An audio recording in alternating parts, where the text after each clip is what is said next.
आकाश भैया, स्टैंडबिक एग्रो का आईपीओ आ रहा है, क्या कहना चाहते हो आप उसके बारे में? वरुण भाई, इसका आईपीओ हम 12 से 16 तक अप्लाई कर सकते हैं। 17 को अलॉटमेंट, 19 को हो जाएगी इसकी लिस्टिंग। अब 2021 में बनी कंपनी भाई एसएमई सेगमेंट की कंपनी है।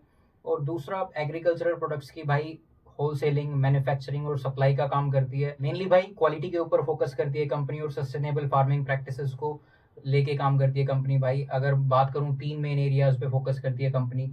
पहला तो कॉन्ट्रैक्ट फार्मिंग हुआ, जिसके अंदर ये फार्मर्स के साथ टाई अप करके भाई अलग अलग क्रॉप्स को ग्रो करती है, जैसे क्यूमिन हुआ, कॉटन हुआ।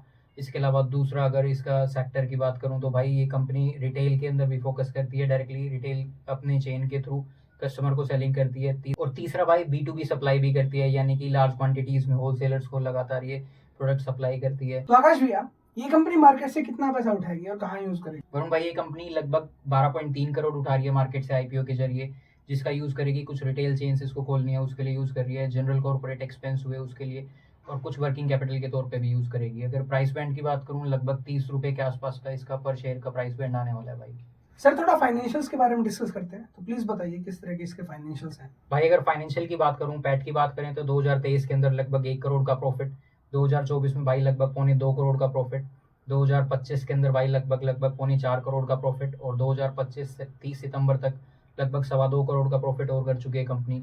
आरओई लगभग 22% के आसपास, आरओसी लगभग 27%, पैट मार्जिन 7%। थोड़ा कम कह सकते हैं, लेकिन फिर भी एग्रो प्रोडक्ट्स के हिसाब से ठीक ठाक है पैट मार्जिन भी भाई।